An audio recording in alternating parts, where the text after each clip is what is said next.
Hello, this is Ben with Joe's Game Electronics. Today I'll be showing you guys how to replace a screen on a Fitbit 512 or Sense. It is basically the same process as a Versa 3. The only difference is this is a Sense. It also has one more ribbon, I believe, and that is about it. All the tools that you see in this video will be linked down below, as well as the toolkit, which includes a screen, the Joe's cold press glue, a metal pry tool, a T2 screwdriver, as well as a spudger, and I believe it will also include some alcohol as well. You will also need a heat gun for this repair. As you can see, the screen is cracked on this unit. That is why we will be replacing it. So let's get straight into it. And we don't include clamps in this toolkit, but you could just use rubber bands to wrap it around once you glue it, just so it gets a good seal. But in this case, I'll just be using a clamp. Let's just put all these tools aside for now, and let's get started with the repair. So I have my heat gun set to about 180.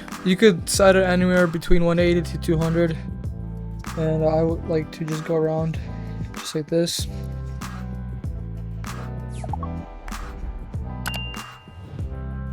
Once you feel that is pretty hot, go grab your metal pry tool, grab a little bit of alcohol, and start kind of going around the edges and going up just like that. As you can see, the screen kind of already popped off. There we go.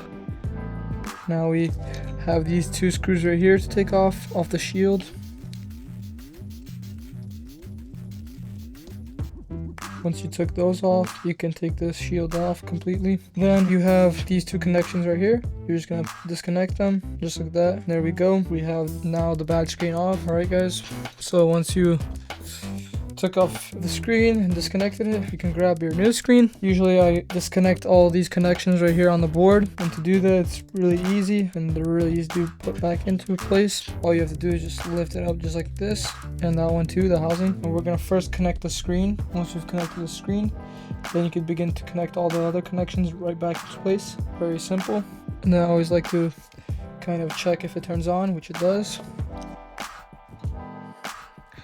Now we can begin by putting it all back together, which is very easy as well. First goes the shield. It should just kind of fall right into place. There we go. Then we'll grab those T2, grab the screws, kind of align them on the screwdriver, and begin to screw it all back into place. As you can see, the unit is on now. Now, since the housing is a little dirty from the previous glue, we'll grab a Q-tip and just clean off all the excess glue that's on there. And if there's still some of this glue, then just kind of scrape it off with your plastic spudger, just like this. As you can see, there's still a ton of this black glue. You want to try to get all of it out just so you can get a really good seal. If you don't get a good seal, you'll end up getting water into the unit, which you do not want. It's not that good. Sometimes this process takes a little while, but it will be worth it. And I'm just kind of cleaning it up with a Q-tip and alcohol.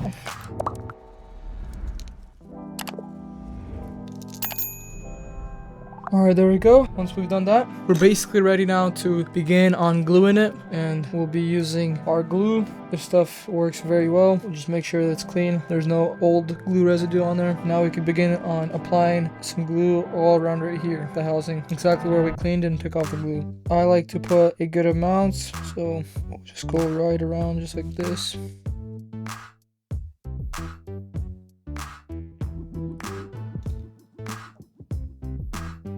What I mean by good amounts, hopefully you guys can see that. I put that much glue, that should be plenty. Now we're just gonna kind of align it, just push down on it, make sure the screen is on there. Once you're done with that, I usually grab a piece of a paper towel and just wipe off all the excess glue, because you will have some excess glue and you do not want to get this stuff on your hands, because it's really not that fun taking it off. So I usually wear rubber gloves or something. Once you kind of clean it up to the best you can, so just grab your rubber band, or if you have a clamp, put it right in the middle just so you can get a good seal. And I would let it dry for about 10 hours, and then you can take it off the clamp or rubber band, and that would not be going into any pull for the next week. And I would let it just to kind of adhere properly throughout the week. And yeah, that is how you repair a screen on a FB512 or a Sense. All the tools that you saw again in this video will be linked down below, as well as all the parts, and the toolkit for this will be linked down below, including the screen and all these tools that I used, as well as the parts. Thank you for watching, guys, and hope this helped you guys, and have a great rest of your day. Thanks for watching the video, guys.